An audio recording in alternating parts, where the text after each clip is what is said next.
O tema sobre o qual eu vou falar é um tema que me custa caro há muitos anos. E não só a mim, mas também ao legislador, à doutrina e à jurisprudência. E esse tema é a recorribilidade das interlocutórias. Esse tema vem sendo objeto de estudo e de alterações sucessivas legislativas desde o Código de 39. O CPC de 39, o nosso primeiro Código de Processo Civil Nacional, era um código que, na parte que tangia os recursos, era um sistema ruim. Por quê? Porque era um código em que o jurisdicionado, os operadores do direito, não sabiam qual recurso cabia de determinada decisão. Naquele código, havia uma regra que chamava a regra do recurso indiferente. Por que regra do recurso diferente? Porque o legislador, ao mesmo tempo que criou um sistema que não era claro a respeito de qual decisão cabia em determinado recurso, ele positivou dois princípios. Um deles é o princípio da singularidade, princípio que estava lá no artigo 809 daquele código. E logo em seguida, no artigo 810, o código trazia o princípio da fungibilidade. O que significava isso? Significava que, se a parte interpusesse o recurso equivocado, o magistrado deveria recebê-lo como correto, desde que a parte interpusesse o recurso equivocado no prazo menor. Explico. Apelação, prazo de 15 dias. Agravo instrumento, prazo de 10. Como havia dúvida a respeito da natureza jurídica daquelas decisões, e aquele código tinha agravo de petição, agravo no auto do processo, o legislador, então, trouxe o princípio da fungibilidade, como eu falei.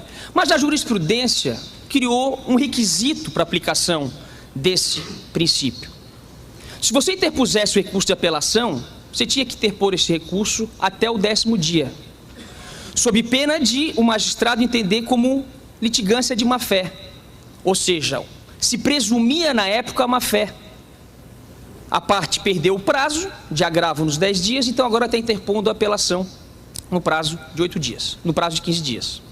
Vejam só, um outro ponto desse sistema de 39. O sistema de 39 adotava um princípio que chamava o princípio da proibição da recorribilidade separada das interlocutórias. O que significava isso? Significava que, em regra, naquele Código de 39, e eu estou falando do CPC de 39, fazendo esse resgate histórico, porque o CPC 2015 traz essa regra novamente. Naquele CPC de 39, repito, a regra era: interlocutórias não são recorríveis. Só eram recorríveis as decisões interlocutórias que estavam no rol taxativo do artigo 842. O que estivesse fora daquele rol, as decisões interlocutórias não eram recorríveis. O que acabava acontecendo e o que acabou acontecendo? Em 51, entra em vigor a Lei do Mandado de Segurança. E a Lei do Mandado de Segurança, ela trata de ato coator de autoridade pública. Ato coator de autoridade pública. Como havia decisões que não eram recorríveis, a advocacia começou a se perguntar: será que essas decisões interlocutórias não agraváveis podem se encaixar em ato coator? E será que o magistrado pode se encaixar em autoridade pública? Resposta: sim e sim. E a partir então da década de 50, que o mandado de segurança começa a ser utilizado como sucedâneo recursal. Se você não tinha agravo de instrumento, a parte então impetrava mandado de segurança. Isso sempre foi muito criticado pela doutrina, a utilização do mandado de segurança como mecanismo de pugnação de decisões judiciais. Todos sabemos que o mandado de segurança não foi criado para isso. Pois bem, em 73, entra em vigor o Código Buzaide, Código de 1.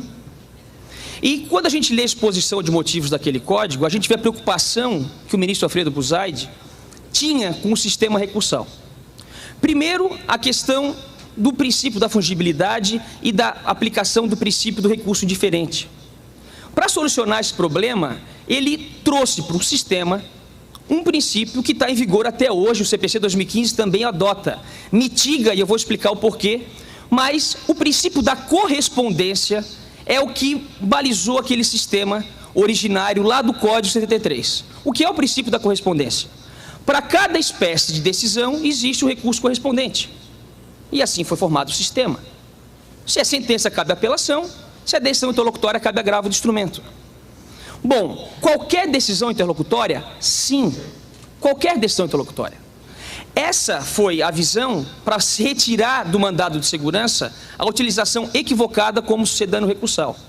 Pensou Buzaide, se eu trouxer a ampla recorribilidade das interlocutórias, e de fato trouxe, as partes não utilizarão mais o mandado de segurança contra a decisão judicial, porque a gente vai ter um sistema completo, um sistema sem lacunas que havia no CPC de 39. Mas o que acabou acontecendo?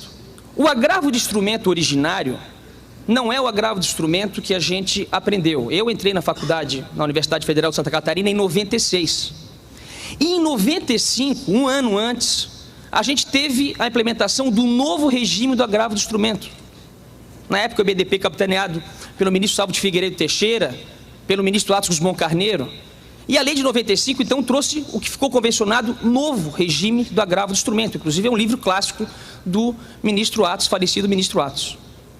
Vejam só, de 73 até 95, como funcionava o agravo de instrumento? O agravo de instrumento, ele não era interposto diretamente no tribunal. O agravo de instrumento era interposto perante o juízo de primeiro grau que proferiu a decisão interlocutória agravada. Quem formava o instrumento? Quem formava o instrumento era o cartório. O cartório formava o instrumento e depois de formar o instrumento, um instrumento onde você tinha que autenticar folha por folha, aí se determinava então a remessa desses autos para a contadoria fazia o cálculo do custo do preparo e também das autenticações das cópias, e depois os autos retornavam para o cartório. E aí o agravante então era intimado para recolher essas custas. Os mais antigos contam que em São Paulo, não é? No fórum João Mendes, essa tramitação chegava a demorar um ano. Um ano. Imagine que você interpõe um agravo de instrumento e um ano depois ele chegaria ao relator com gravame. Aquele primeiro sistema de agravo de instrumento não previa concessão de efeito suspensivo pelo relator, cuja competência aqui em Santa Catarina é da Câmara Civil Especial. Pois bem, o agravo de instrumento, na verdade, originário, ele só servia para uma coisa: evitar a preclusão. O que a advocacia começou a fazer? Interpunha o agravo de instrumento perante o primeiro grau para evitar a preclusão e impetrava mandado de segurança diretamente no tribunal para solicitar, para requerer o efeito suspensivo àquele agravo de instrumento que não tinha previsão para isso. Ou seja, você tinha um duplo ataque à decisão interlocutória, uma para evitar a preclusão e a outra para obter o efeito suspensivo. Esse problema foi resolvido em 95, porque em 95 entrou em vigor o agravo que eu acho que a maioria de todos aqui, então o pessoal mais jovem, o pessoal mais antigo, não é? Aprendemos o agravo de instrumento interposto diretamente no tribunal e um agravo de instrumento, então, com a possibilidade de concessão de efeito suspensivo, de maneira que a utilização do mandado de segurança a partir de 95, pelo menos no sistema do Código de Processo Civil, ele ficou de lado. Só que o legislador, ele tem um amor, não é, em relação à recorribilidade das decisões interlocutórias. A cada reforma que o Código foi sofrendo na década de 90, o agravo do instrumento também foi alterado. E aí o agravo do instrumento volta a ser alterado em 2005. Em 2005, a gente teve o que ficou convencionado, chamar novíssimo regime do agravo do instrumento, onde o legislador vai dizer: as decisões interlocutórias devem ser recorríveis por meio de agravo retido como regra, e como exceção o agravo do instrumento. Porque no CPC originário, a parte poderia optar entre agravo retido e agravo do instrumento. E isso, a partir de 2005, não foi mais assim. Vejam só, nos microsistemas paralelos, e o desembargador Joel Dias Figueira aqui é a maior autoridade do Brasil sobre os juizados especiais, lá naquele microsistema não há previsão de agravo do instrumento. E é por esse motivo que muitas vezes as partes acabam impetrando o mandado de segurança, porque lá não há previsão do agravo do instrumento. O interessante de dizer aqui é o seguinte: não há previsão de agravo do instrumento, mas na lei de juizados especiais também não há previsão de decisão interlocutória. E não há previsão de decisão interlocutória porque aquele procedimento dito sumaríssimo, previsto na lei, nunca foi aplicado no Brasil. O que a gente teve, na verdade, no recorrer dos anos da lei dos atos especiais, foi uma ordinarização do procedimento. A ponto de hoje em dia os magistrados citam o réu para contestar e não para comparecer em audiência. Não havia previsão de decisão interlocutória porque a audiência lá é audiência una, audiência de conciliação, instrução e julgamento. O que está previsto, na verdade, naquela legislação, é que a parte saísse com uma sentença da audiência. Então não havia previsão de decisão interlocutória e, por esse motivo, não havia previsão de agravo de instrumento. Só que em 94 o CPC foi alterado. E veio o quê? Antecipação de tutela. E aí os juizados especiais começaram a aplicar a antecipação da tutela, que não está prevista na lei dos juizados, só que o recurso correspondente não se aplica. De novo, lacuna no sistema. Lá vem o mandado de segurança. Então, o mandado de segurança, de alguma forma, eu digo que sempre ele é igual fênix. Ele vem, ressurge das cinzas. E estou falando disso porque o mandado de segurança volta com tudo no novo código. Qual foi a evolução disso? Não é? Qual foi a evolução disso? O novo código teve um período, não é, que antecedeu esse novo código e onde foi concebido o novo código, a partir de 2009. Eu estava falando, as reformas que alteraram o CPC foram, grande parte delas, na década de 90, mas sucederam também nos anos 2000. O sistema recursal teve 5 etapas de reformas, não é? Eu falo em 5 etapas. A primeira, 94, 95, foi aquela etapa onde o código começou a ser reformado. E aí, vejam só, a lei de 94 passou um pente fino no CPC. Havia uma série de incongruências e passou um pente fino. A lei de 95 trouxe um novo regime do agravo de instrumento. Na sequência, em 98, a gente teve uma modificação significativa no sistema recursal. Você teve uma inversão de uma regra clássica no sistema brasileiro, que é a regra do juiz natural dos tribunais, em que os tribunais devem julgar de forma colegiada. Mas a partir de 98 se passa a permitir que o relator julgue singularmente, sozinho, de forma monocrática. É o revogado artigo 557. Pois bem, logo na sequência, 2001, mais uma etapa da reforma.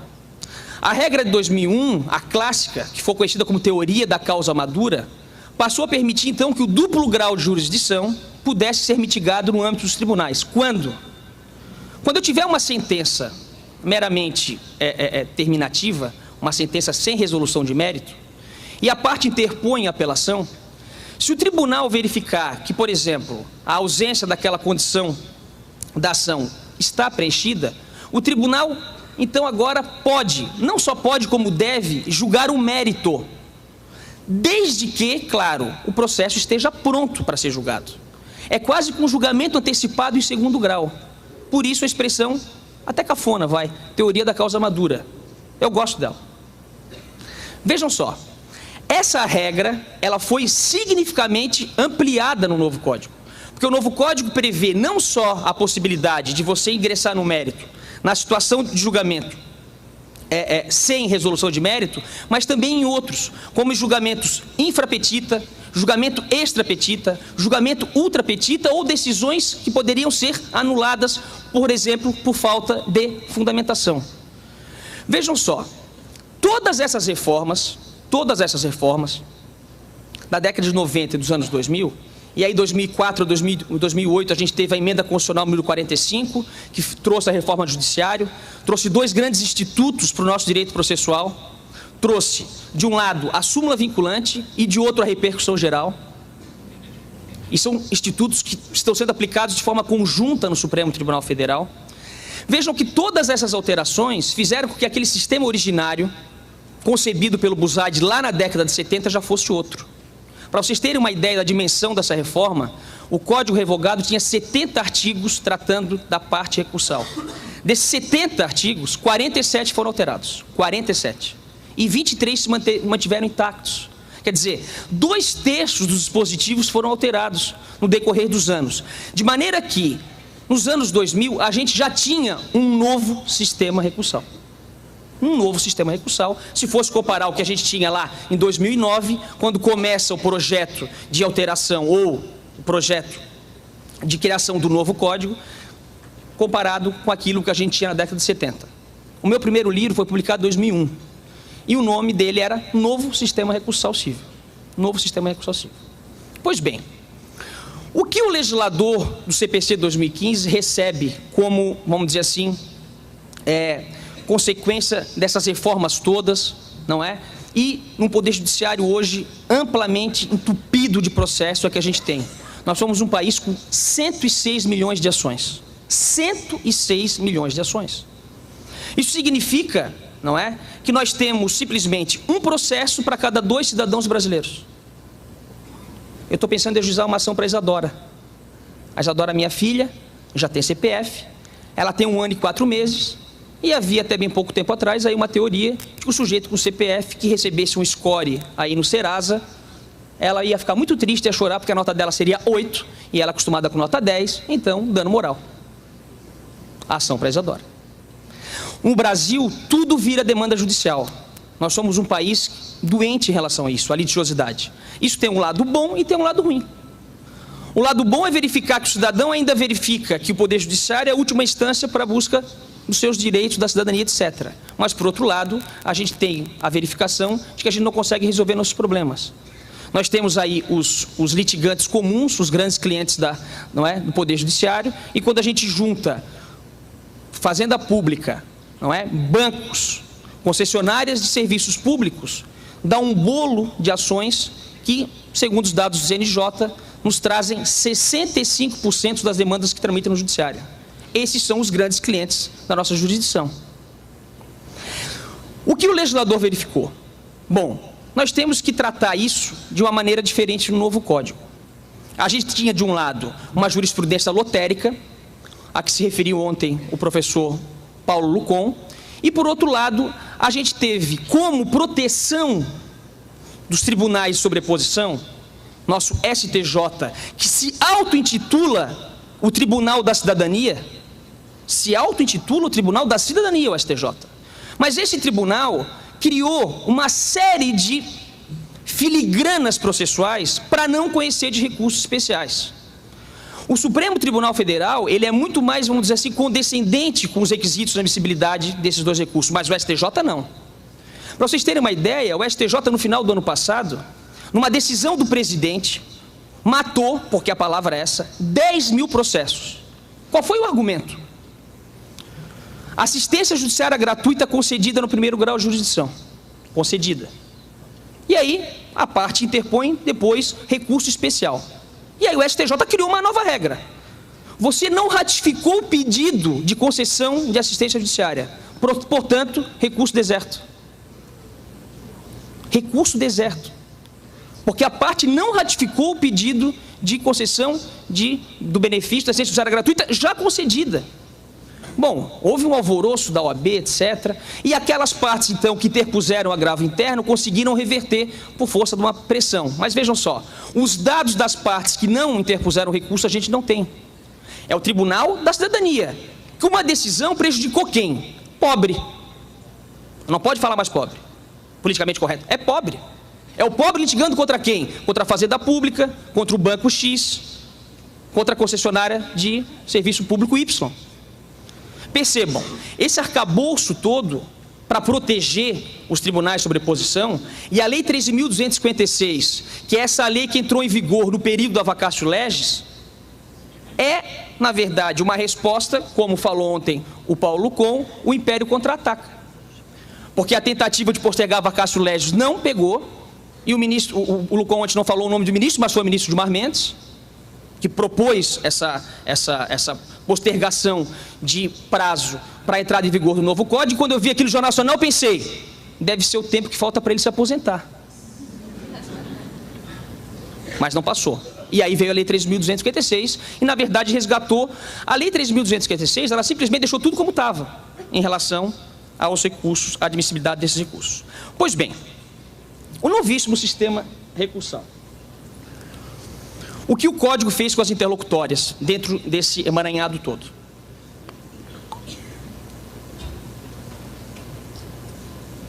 A comissão, e aí o Medina fez parte desde a comissão do início, aquela comissão dos notáveis do anteprojeto, uma das ideias, e aí eu sou um privilegiado porque fui orientando da professora Teresa Rudolph Wamber, tanto no mestrado quanto no doutorado, e naquele período a gente trabalhava junto, éramos sócios aqui em Santa Catarina. Então tive a oportunidade de acompanhar desde o início esses trabalhos no ano de 2009. Uma das ideias era, temos recursos demais, então temos que eliminar recursos. E de fato, daqueles 12 recursos que a gente tinha no Código revogado, 3 saíram. Os embargos infringentes, mas acabaram sendo, vamos dizer assim, substituídos por uma regra de complementação de julgamento, que o Lucon gosta, eu acho a regra horrível. E a gente já teve junto em outro evento em Campo Grande, e lá eu falei primeiro, ele falou depois, então como ele falou ontem, eu posso falar agora, está tudo tranquilo. Não gosto dessa regra do 914, parágrafo único, fez com que os tribunais tivessem que mudar seus regimentos internos. Eu gostava mais dos embargos infringentes, se fosse o caso, ok? Alguns autores mais engraçadinhos estão chamando de embargos infringentes cover. Pois bem, mas os embargos infringentes saíram, como recurso saíram. Também saiu do sistema o agravo regimental. O agravo regimental está fora do Código. O que o novo CPC fez foi unificar o agravo interno e o agravo regimental. A minha dissertação de mestrado, e o Medina estava na banca, era, na verdade, um livro que depois foi publicado pela RT em 2009, chamado Agravo Interno e Agravo Regimental. E lá eu sustentava, né, a dualidade dos dois recursos, etc. E a jurisprudência e a doutrina nunca se entenderam, alguns aplicam o princípio da fungibilidade, não, ok. Então, quando eu tive contato com o esboço do anteprojeto, eu verifiquei que o agravo regimental tinha saído. E passei a mão no telefone, disse, Tereza Rudolph-Wamber, o agravo regimental acabou? E ela, Pedro, você sabe ler, não sabe? Eu falei, eu sei, mas não vai ter uma solução. Mas por que isso? Só porque o meu livro acabou de sair. E agravo interno e agravo regimental. Tinha lá 160 páginas sobre agravo regimental. E se isso for aprovado dessa forma, uma eventual segunda edição, a gente vai ter algo sui generis, não é, no mercado editorial brasileiro. Teremos uma segunda edição revisada e reduzida. E nunca ninguém viu isso. Mas, de fato, isso foi aprovado. O agravo regimental, ele está fora do novo Código. Mas me parece que o STJ quer ressuscitá-lo. Porque houve uma decisão aí há 15 dias atrás, do STJ, é verdade, foi uma decisão monocrática, dizendo que o prazo do agravo regimental ou do agravo interno não é o prazo de 15 dias do CPC, e sim o prazo de 5 dias previsto na Lei 8.038 de 90. Talvez o agravo regimental vai voltar, não sei. Vamos ver o que o STJ vai dizer. Porque vejam só, quem vai dar a última palavra sobre o que é o CPC é o STJ, é o Superior Tribunal de Justiça, não é? O órgão que tem a competência constitucional para dar a última palavra e unificar a jurisprudência a respeito de lei federal no Brasil. Pois bem, qual foi o último recurso retirado, então, além dos embargos infringentes, do agravo regimental? O outro foi o agravo retido. O agravo retido, então, foi exterminado no novo Código. Esses 3 recursos, então, saíram. Mas, para tirar o agravo retido do sistema, se modificou toda a recorribilidade das decisões interlocutórias, regra do princípio da correspondência, etc. O que o CPC 2015 fez? Resgatou a regra do CPC de 39. De que maneira? Você tem agora o artigo 1015, um rol de decisões interlocutórias recorríveis por meio de agravo de instrumento. E as demais? As demais não são. As demais não são. Vejam, é uma modificação muito significativa em relação ao que a gente tinha até dia 18 de março desse ano. Pois bem, e se a decisão, então, interlocutória proferida não está naquele rol, o que deve fazer a parte? Segundo o Código, a parte pode recorrer dessa decisão no momento da apelação. Vejam, quais são essas decisões interlocutórias agraváveis? Na verdade, são 14 hipóteses. 14 hipóteses. Quais são essas 14 hipóteses? O artigo 1015 tem 13 dispositivos. O inciso 12 foi vetado, então, portanto, você tem 11 incisos, porque o inciso 13 diz assim: outras hipóteses expressamente previstas em lei. Outras hipóteses expressamente previstas em lei. O que a doutrina hoje está discutindo? Esse rol é taxativo? O rol do artigo 1015 é taxativo? A minha resposta é positiva, sim. Sim. Por quê? Porque o Código adotou uma regra, a regra da não recorribilidade das interlocutórias. De maneira que esse dispositivo ele tem que ser interpretado de maneira restritiva. Isso é uma regra de hermenêutica que a gente aprende em teoria geral do direito. Mas alguns autores, que eu respeito, estão entendendo que você pode interpretar de maneira ampliativa. Interpretação horizontal. É um nome bonito para dizer que é interpretação extensiva. É óbvio que é. O legislador fez uma opção. Fez uma opção. Vejam, então a gente vai ter 12 incisos, não é? 11 incisos, o 12 vetado, e esse 13, ele abre outras hipóteses expressamente previstas em lei. Ao contrário do que possa se imaginar, outras hipóteses expressamente previstas em lei não é uma cláusula de abertura, é uma cláusula de fechamento. O que o legislador está dizendo são essas hipóteses e outras expressamente previstas em lei. Quais são? Há duas hipóteses escondidas no Código de decisões interlocutórias agraváveis que não estão no rol do artigo 1015. A primeira delas é o artigo 1037, parágrafo 13. O 1037, parágrafo 13, trata de quê? O Código trouxe um sistema de precedentes, é a nomenclatura que vem sendo utilizada pela doutrina, e uma regra em que os tribunais de sobreposição, ou em sede de RDR, incidente de resolução de demandas repetitivas, quando instaurarem esses incidentes, quando chega um leading case, não é? O recurso piloto, todos os recursos devem ser, todas as ações em todo o território nacional devem ser sobrestadas, suspensas. Vamos supor que você se depara com sobrestamento ou suspensão do seu processo, em uma demanda onde o que você está discutindo não tem absolutamente nada a ver com aquele recurso piloto. Vejam, eu tenho um exemplo clássico, eu dou aula na PUC-Rio, no curso de especialização, e um aluno outro dia me contou o seguinte: a Light é a concessionária de energia elétrica do Rio, e há lá uma série de demandas com a mesma tese jurídica contra a Light.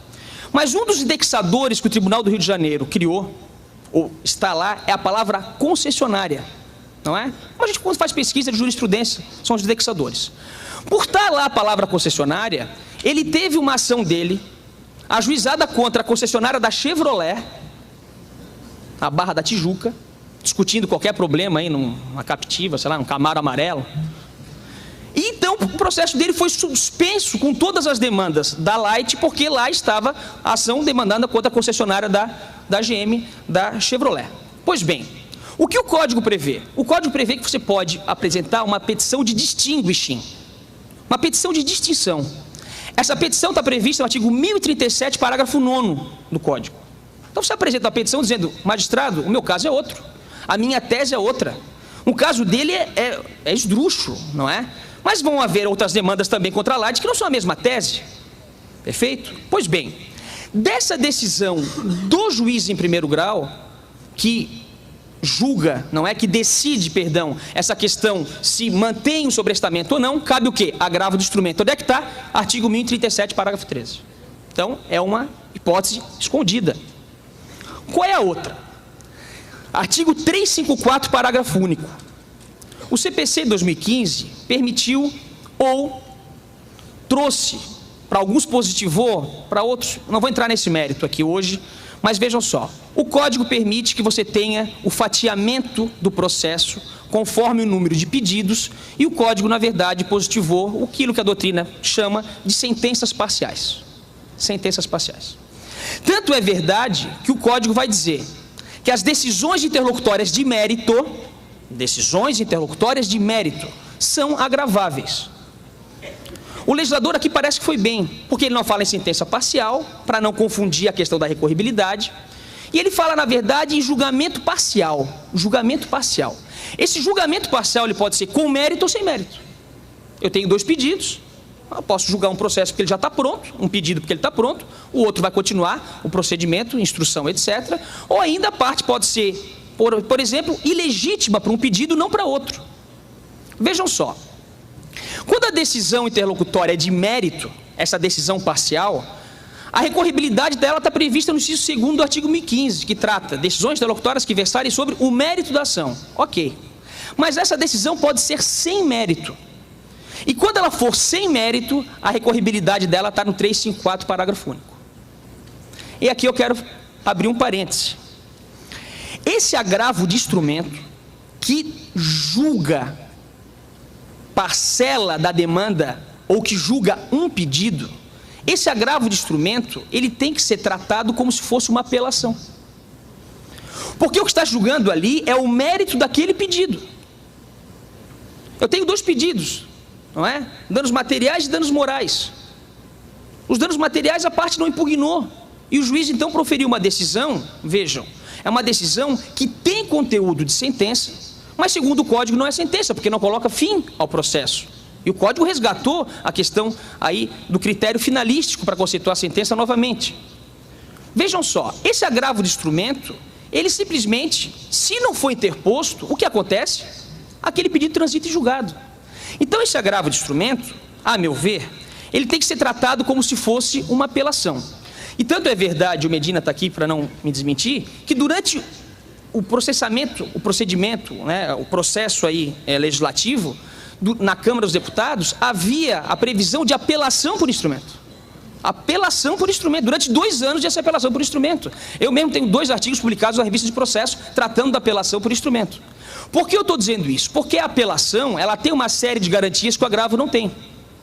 Quais são os pontos que eu trato aqui? Primeiro, nesse caso, a meu ver, há possibilidade de interposição pela via adesiva do agravo de instrumento.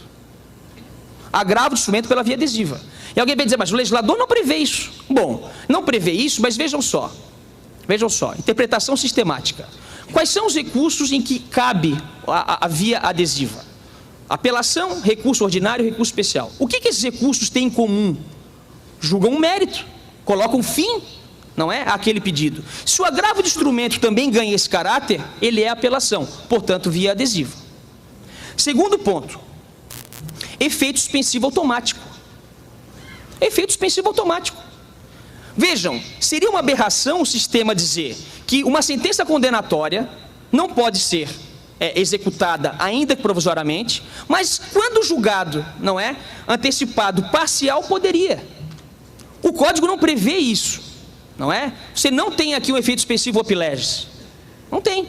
Mas o legislador, me parece que não foi bem nesse ponto. E aí a gente tem que interpretar o sistema como um todo. Esse agravo de instrumento tem que ter efeito suspensivo automático. Então, chegando na mão do relator, opa, aqui é mérito, efeito suspensivo. Independentemente se a sentença está correta, fumus boniuris, etc. Para manter uma coerência do sistema. Se aplica também aqui a teoria da causa madura. A teoria da causa madura. Vamos supor que a decisão parcial ela é de mérito, não é? A decisão é sem mérito, perdão. E o tribunal verifica, então, que aquela condição da ação foi preenchida. Pode, no agravo de instrumento, julgar o mérito? Pode. Porque você está fatiando o processo. Tem previsão legal expressa? Não, não tem. Decorre do sistema. Sustentação oral. Sustentação oral. O problema é a sustentação oral. O legislador, no novo Código, inova e diz que a sustentação oral também cabe em agravo de instrumento que trate de decisões tutela de urgência. E aí, quando julga o mérito, não cabe? Tem que ser tratado como apelação. E por fim, a complementação do julgamento por maioria.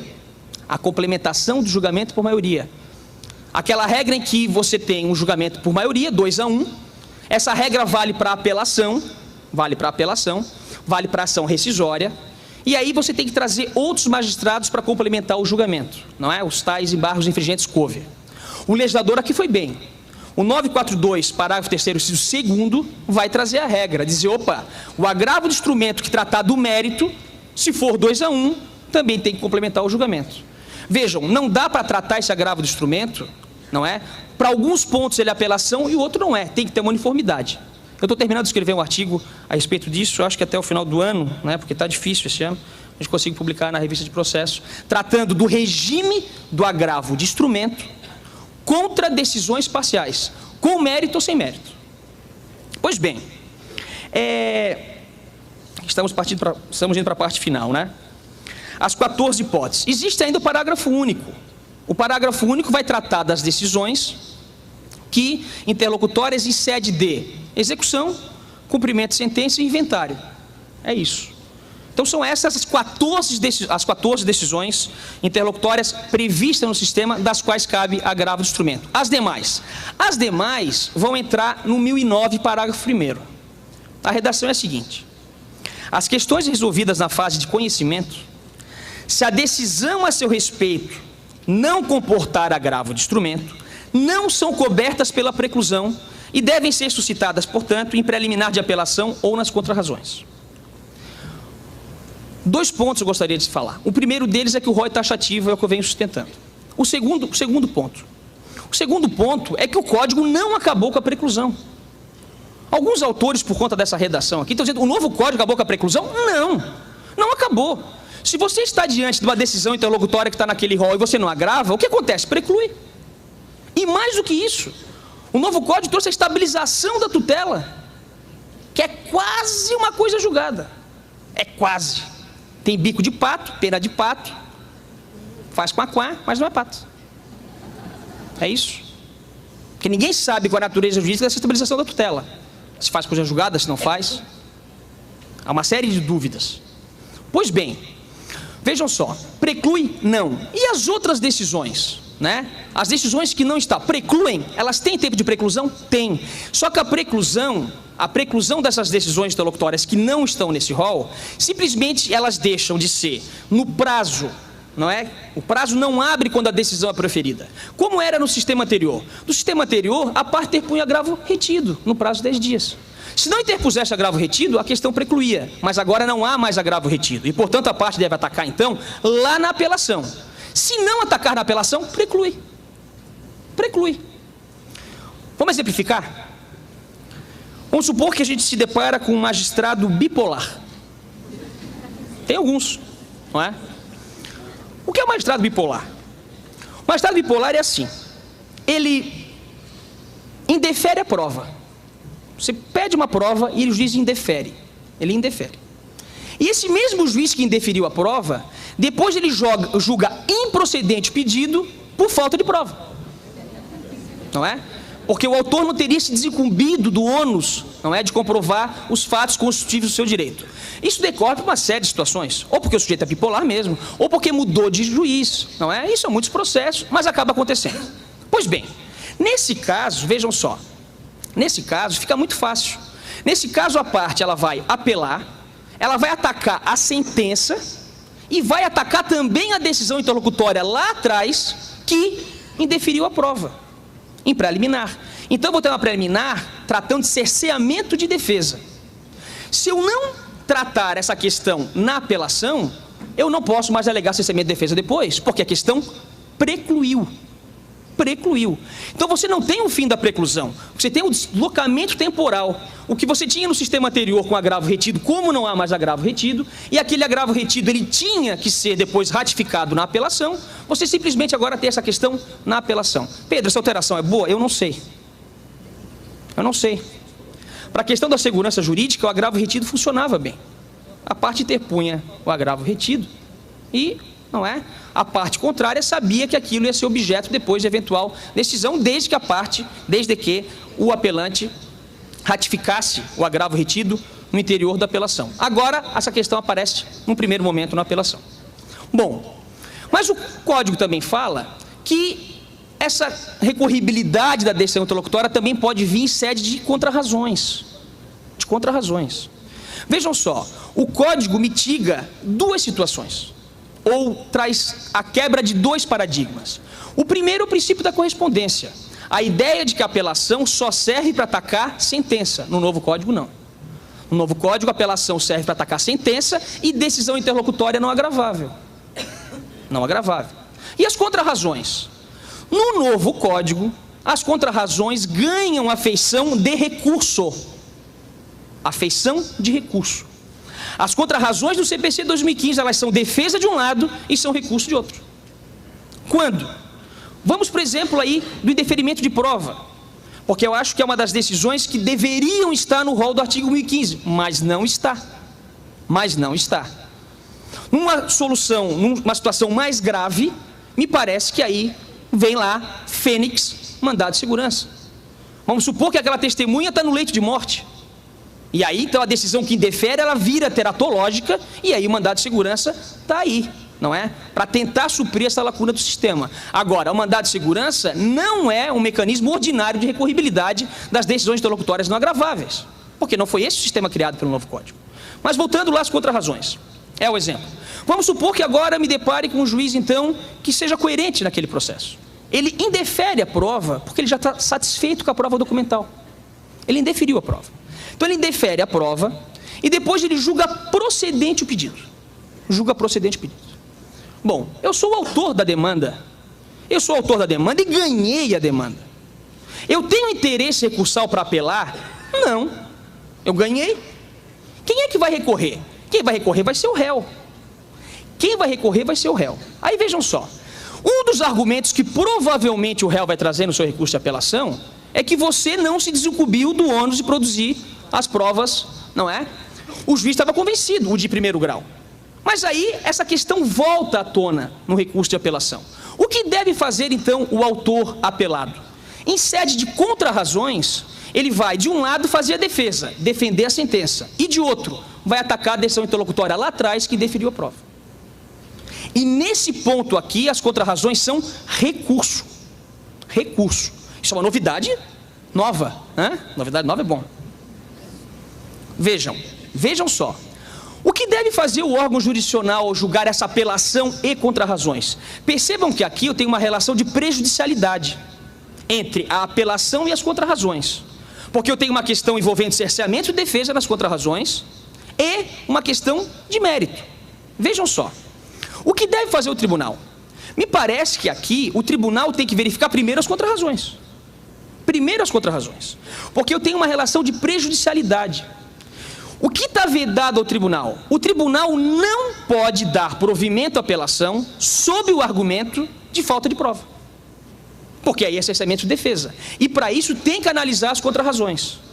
Vejam só que interessante. Se o tribunal chegar à conclusão que a prova... Eu sei que já acabou e eu estou terminando. Se o tribunal chegar à conclusão que realmente as provas que estão ali não são suficientes e que só com aquelas provas o tribunal julgaria improcedente o pedido original, o que vai fazer o tribunal? O tribunal dará provimento às contrarrazões. Primeira Câmara Civil de determinado tribunal, por unanimidade, dá provimento às contrarrazões e julga prejudicada a apelação, determinando a produção de provas. Vejam, a natureza jurídica das contrarrazões do novo Código recebeu uma nova feição. Isso é fato. E a apelação também. Para finalizar, último ponto. Me perguntaram outro dia se o fato de as contrarrazões ganharem essa feição, receberem essa feição, se o recurso adesivo teria acabado. Se o recurso adesivo teria acabado. O recurso adesivo acabou? Não. O recurso adesivo não acabou. Mas alguém falou, mas espera aí, mas se nas contrarrazões eu posso atacar, se as contrarrazões agora têm natureza jurídica de recurso, por que não acabou o recurso adesivo? Por quê? Porque no recurso adesivo, que não é adesivo, não é? A nomenclatura recurso adesivo é muito ruim. A nomenclatura recurso adesivo, ela não é boa. Não é boa porque ela nos leva a dois erros. O primeiro é de que o recurso adesivo seria uma modalidade de recurso, e não é. Recurso adesivo é modalidade de interposição. Recursos podem ser interpostos, não é? Pela via principal ou pela via adesiva. Pela via principal ou pela via adesiva. O que a parte interpõe, na verdade, é uma apelação pela via adesiva. É um recurso especial pela via adesiva e não recurso adesivo. E depois, o outro lado, fechando a expressão, adesividade nos leva à aderência. Parece que a parte está aderindo ao recurso principal, o que não é verdade. O recurso adesivo é quase que uma reconvenção em sede recursal. O que você está fazendo é interpondo um recurso contraposto. Não há aderência. Quem adere a um movimento é a favor do movimento. Quem interpõe recurso adesivo está atacando a sentença. Pois bem, o exemplo que eu gosto de dar é o seguinte. O que a gente tem, na verdade, de relação entre recurso principal e recurso adesivo é um grau de subordinação. Quem interpõe pela via adesiva fica subordinado ao conhecimento do recurso principal. Você tem uma relação de dependência. A analogia que eu gosto é a seguinte. Em Paris, tem uma ponte, e quem me conhece já deve ter ouvido essa história, tem uma ponte, chama Ponte das Artes. E o Sena tem várias pontes, uma mais bonita que a outra, cortando o rio, e essa Ponte das Artes era mais sem graça. Mas como em Paris tudo tem que ser muito bonito, não é? Alguém foi lá e colocou um cadeado no alambrado da ponte, e se criou, não é, uma lenda de que os casais que colocam lá o seu cadeado nunca mais se separam, um amor eterno. Então você passa na ponte ali, quando você olha o que deve ter de casal separado nesse mundo inteiro, cadeado ali, deve ser um... Pois bem, mas na década de 90, você tinha poucos cadeados. Nos anos 2000, explosão da economia mundial, todo mundo para Paris, CVC, uma alegria desgraçada, oba-oba. Começaram a colocar tantos cadeados naquela ponte, que a ponte no final de 2014 caiu parcialmente. Ela caiu parcialmente, hoje é proibido de colocar cadeado.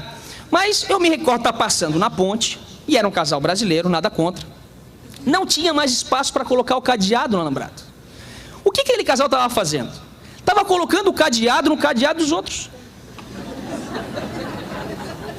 Uma coisa meio promíscua, não é? Quase um swing, né?